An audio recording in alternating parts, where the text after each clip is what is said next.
Welcome to a new episode of Underrated and Overrated Fragrance, according to me.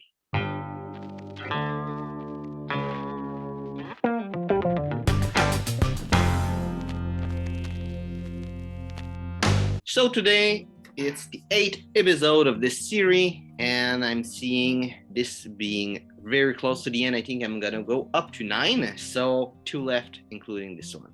We're gonna start with Coram Aqua by Antonio Puig, and this one I would say that a bit underrated. No one talks about it. It's nice if you like old school fragrance, especially old school aquatic fragrance. It's a nice fragrance, but it's not crazy. It's just nice. Next one, Burberry Touch, and this one I think it's really overrated. The projection is not crazy. Longevity is not really good. Smell is nice, but it's not crazy neither. It smells good. I think it's overrated. People that say that it's good, they say like too much that it's good. It's just a nice fragrance. It's a nice cheapie, but it's not something crazy that you should seek or anything. Next one, it's Loma by Yves Saint Laurent, and this one I would say it's properly rated nowadays because not so many people talk about this one. They talk more about La Nuit de l'Homme, and L'Homme, it's a nice fragrance. It smells good, but it doesn't smell like original or anything. It just smells nice and clean.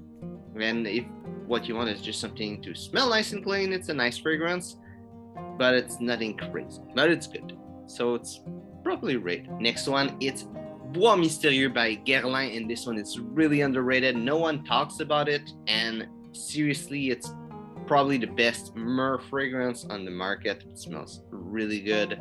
It smells really natural also. It probably is, and I'm surprised no one talks about it. It's extremely good. People talk more about Eau d'Essentiel from the line, which is, I would say, probably the worst of the line, but this one's really underrated. Next one is Prada Luna Rossa, and this one I would say that it's properly rated. People that say it's good, like, they praise it, and it's really a nice fragrance. I don't really like the orange, the bitter orange note inside of it, but it's just personal preference, and the whole fragrance, I would say, it's just really good. It's just that note that I don't really like, but if you like bitter orange, you're most likely gonna enjoy it. Next one is Azaro pour Homme Cologne Intense, and this one I would say that it's underrated. No one talks about it. It's not crazy, but it's really nice. It lasts long. The smell is good. It's a simple fragrance, but it's a good one. Next one is Lacoste White Eau de Parfum, and this one I would say it's probably rated.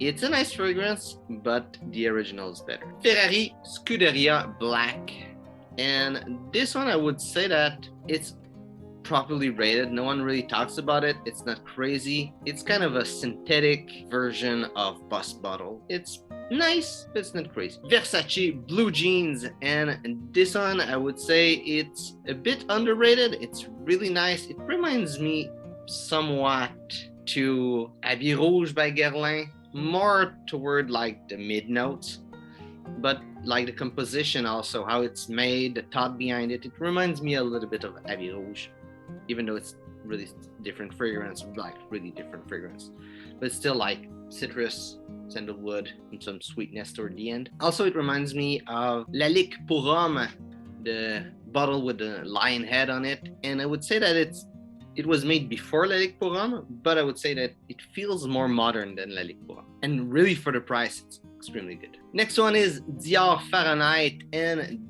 this one too, I would say it's a bit overrated. It smells really nice. It's hard to say because this one, there's a lot of people that say it's super good, a lot of people that say it's super bad, and it's nice.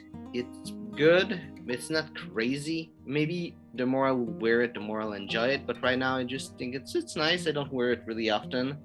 I don't really feel like I should wear this fragrance that often. So I would say it's a bit overrated because people that say that it's good, they say that it's amazing, it's the best thing in the world. But it's not really the best thing in the world. It's nice. And people that say it's trash, but it's not crazy neither. Next one, it's Seoul by Zara, and this one I would say it's overrated. A lot of people say it's better than the other one, that it's the best one, but it lasts so little. It's crazy. I know it's cheap, so it doesn't really matter, but it's not nice to have to reapply all the time the fragrance if it's what you want to wear. It does smells good, but it lasts so little. Bothering. Next one is the same but the summer version, so Seal Summer by Zara, and this one is really good. I think it's one of the best Invictus clone or Invictus alike, like in the family of Invictus. It's really good.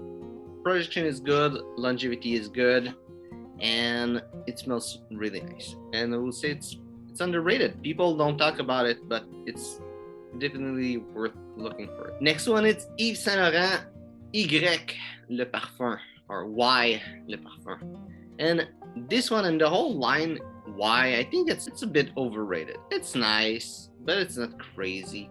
I would say Loma, the line of Loma, it's better. I would say it's not one of their best line. It's just normal, clean, a bit more professional than Loma, but still, it's not super nice. I think it's overrated. Next one, it's Polo Blue by Ralph Lauren, and this one it's underrated. A lot of people, they dislike Polo, and this is a really nice fragrance. If you like 90s fragrance, you'll love this one. And before you say in the comment that it was made in the 2000, like in 2005, I think, it has a really big 90s feel anyway. It's a nice fragrance. It smells good, like some old school kind of aquatic, before aquatic were really a thing.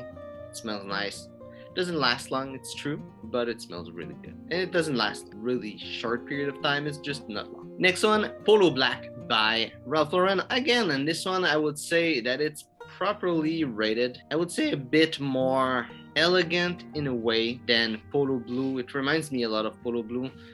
It's not like super elegant, but a little bit more. I would say that if you enjoy Ralph Lauren, you'll probably like it. But yeah, it's a properly rated. People don't talk about it. They don't really like it. They don't really hate it neither. And I think from all the like colors of Polo, the black one is probably the worst one. Like the whole line, even though it's a really small line. And if you look at the other line, apart for the green one, they all have way more flankers. And I'm gonna finish with Vanille Debauche by Kai's Perfume, and this one is really, really underrated. It's super good fragrance. It smells a little bit like tobacco vanille, I would say. Not exactly, but it reminds me a lot of tobacco vanille. It's a nice tobacco fragrance. If you like tobacco vanille, you absolutely need to try this one. So, hope you enjoyed this video. If it's the case, we'll like and share. If you have any fragrance that you think that are overrated or underrated, write it in the comment. I'll be really happy to hear from you. So, thanks for watching, and see you soon.